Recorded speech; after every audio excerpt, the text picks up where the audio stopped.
Salangomba Epater Mambenga Pidi Pidi di Bende Guadolitse Bikorobo Saboda Mbote Inabino Banso Batata Bamama Pambate Boselembani Baike Libo Swabetandoike Nabino Ponogolanda Kongo Mbauka Makambo Magazine Oetonda Nango bolingo, ezaka toujours na souci ya vie sociale, ya peuple congolais batoto katanga jambo banaville, province ya Kinshasa Nzambi, na tombeli bino bolandi, malamu tika to fongola, basangola biso mokolo mwalelo, pona ko sabino ete kuna na province ya Chopo na ville ya Kisangani kuna na quartier Zobi payo wapi président ya assemblée provinciale ya province ya Chopo mwana mboka honorable président Matos Kanga Londimo interpella qui batu oyo bazali ko exploiter ba grim ya l'état illégal mappé ataki bango na disposition ya la police nationale congolaise ya garnison ya ville ya Kisangani. Sagesse mouya, alegria mouya. Reportage. Caméra ya magazine ya 100% proximité Congo Mboka Makambo ekitaki awa na province ya Chopo na ville Kisangani ndenge bozali komona kaka e accompagnaki président ya assemblée provinciale ya province ya Chopo mwana mboka honorable président Matos Kanga Londimo oyo ayaki ko si prendre batu oyo bazali ko exploiter espace oyo ya l'état illégalement awa tozali na quartier Zo awa na ville ya Kisangani. Honorable président ya assemblée provinciale ya Chopo mwana mboka honorable Matos Kanga Londimo azanga ke molobate alobaki bona lokota ya lifalansi. J'étais en train de faire un petit tour vers la rive droite et en passant du côté de la réserve du boucle de la Chopo vers 3 maisons rive droite, j'ai vu qu'il y avait des gens qui étaient en train de couper les bois qui sont là. Ça m'a tiqué puisque c'est au-delà d'être une réserve. Vous savez que dernièrement, le gouverneur de province qui avait auparavant signé un arrêté de lotissement de cet espace avait aussi signé, quelques temps après, l'arrêté portant suspension de ces lotissements. Le temps qu'une commission, assemblée provinciale, gouvernement provincial, ainsi que les services des affaires foncières puissent mener des enquêtes et puis essayer de fixer l'opinion par rapport à ça. Mais à notre grande surprise, on voit les gens en train d'exploiter du bois. Alors ça nous a tiqué. Et nous avons constaté qu'après avoir interrogé les personnes, échangé avec eux, on s'est rendu compte qu'ils n'avaient pas l'autorisation officielle et que c'était soi-disant les autochtones de là qui leur ont donné l'autorisation d'exploiter du bois. Alors qu'il n'appartient pas aux autochtones de pouvoir autoriser à qui que ce soit l'exploitation du bois dans des espaces comme ça.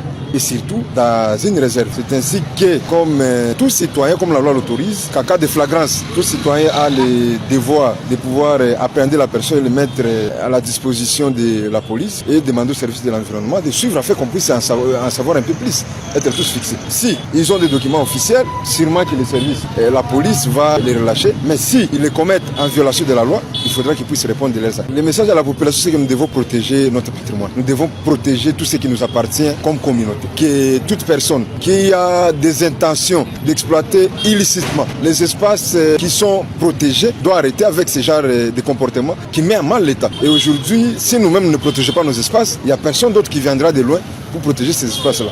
Nous avons vraiment tous le devoir à la vigilance et de pouvoir dénoncer toutes ces personnes-là qui sont en train de procéder à l'exploitation illicite de nos réserves protégées. Ataki bango na disposition ya la police nationale oyo ya ville Kisangani awa ezane na état major ya la police ya ville Kisangani ne bozali komona kaka pe ba se renseignant ki epa ya ministre provincial ya environnement alobi atikali kotinda batu oyo te bakata mabaya ndenge bazali ko exploitaka espace ya l'état illégalement s'il vous plaît oyo Congo Mboka Makambo etalisi pe oyo honorable président ya assemblée provinciale ya province ya Chopo mwana mboka le grand patriote honorable Matos Kanga Londimo azali kosala pe azana souci ya kobatela environnement kitoko soki ozana besoin exploiter espace ya l'état esengeli okende ozwa ba document et non bokende ko exploiter espace ya l'état illégalement boye eza kitoko ata mokete Congo Mboka Makambo kitoko. Totikana nous province, ya Chopo, Balandi ya magazine, ya 100% proximité Congo, Mboka Makamboto Ingela. Na Lombango na province, ya Kwango, kuna na ville, ya Kenge Bipayo Wapi, le général des brigades, Mwanamboka, policier du peuple, Narcisse Moutebakachal, commissaire provincial, ya la police, ya province, ya Kwango, Azalaki na causerie morale, na la police, ya garnison, ya ville, ya Kenge, Plamedi Wizi, Yende Mouta signé reportage. Oyo.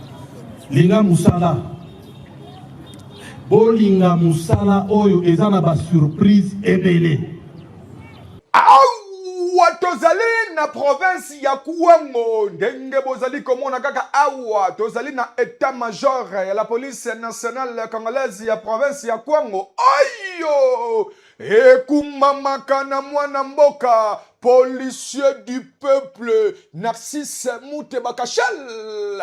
Oyo asangisaki ba policier ya garnison ya Kenge ndenge bozali komona kaka pona causerie morale ndenge ezalaka kaka le général des brigades Narcisse Moutebakachal atalisaki ba policier parcours na yepe apesaki bango conseil ya pona respect discipline patriotique s'il vous plaît tangu asalisaki parade abeteli ba policier parcours na ye nyonso wana pona ko motiver ba policier balinga musala oyo bazali kosela mbula matari boyende ezalaka boko ndenge nini le général Narcisse Moutebakachal azanaki maloba te alobaki boye Si lelo nazalaka na commandement nakoma na expérience naza vacciné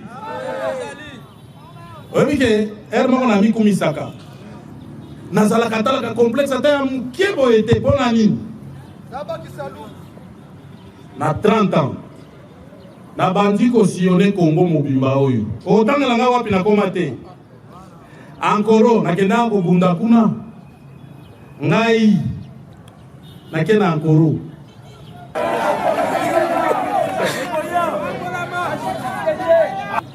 linga musala bolinga musala oyo ezana ba surprise ebele.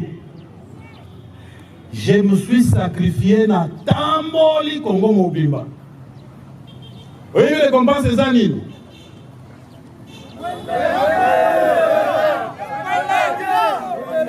Omoni hein? Oye bisaka ngaya wa ono protocole na yo amwasi wana bengana ye protocole na bino te. O kaka ye avutaka ba eza bino te.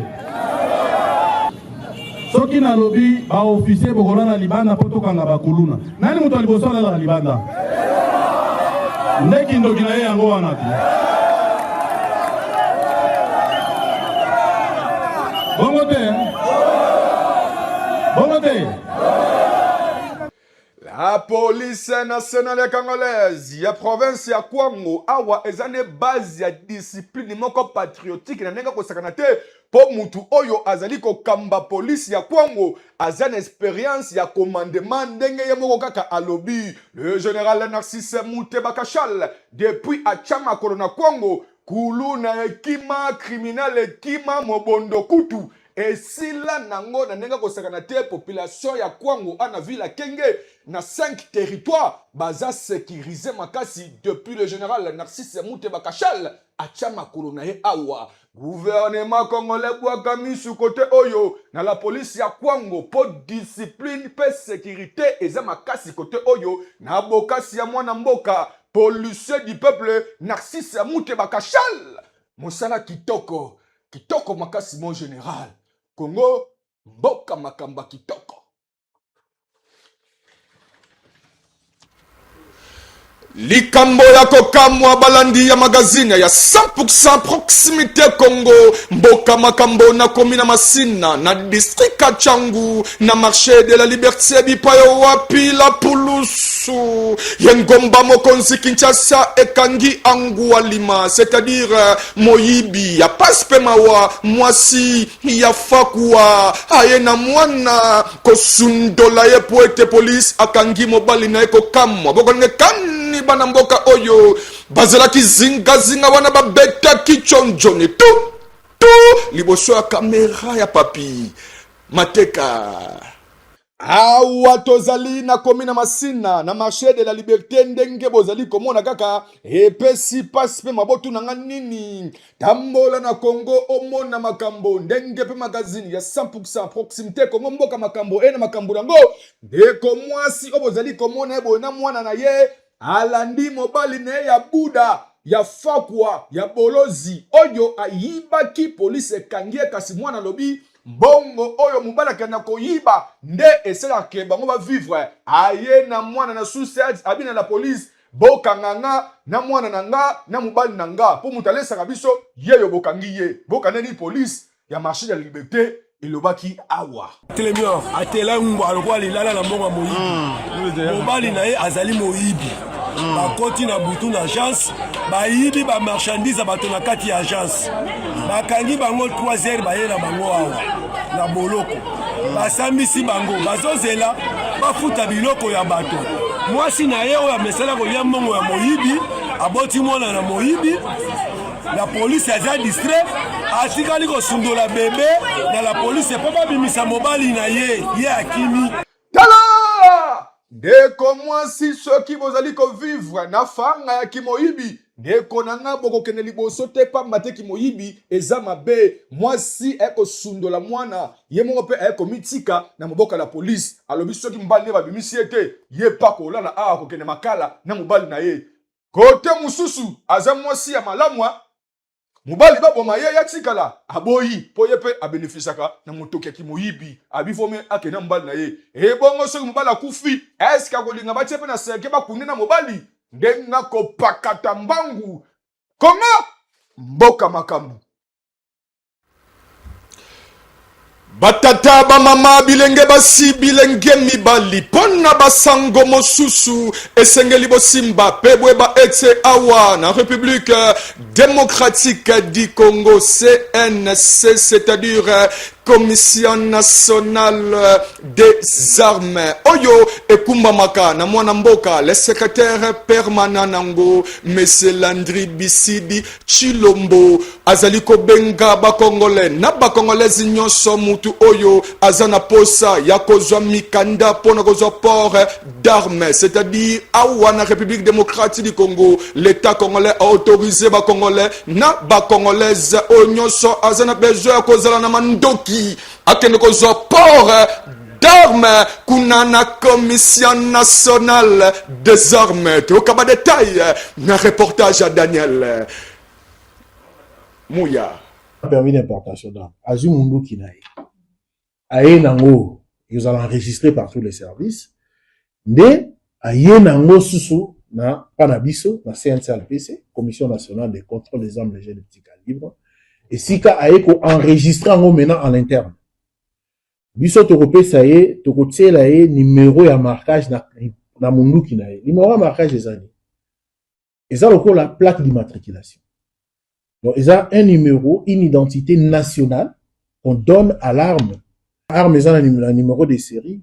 Il faudra que cette arme soit marquée pour obtenir un numéro national. Donc, identité ou désormais, et ben, notamment, on a arme. Et à partir de cela, à Rokene, dans le secrétariat général, là où l'administration a reçu à Bambongo, à remplir mes canaux et Zakuna, dès Ekolanda, procédure normal jusqu'à ce que le vice-premier ministre, ministre de l'Intérieur, a signé en haut, au Moutouana, à Koma, on a été, et c'est un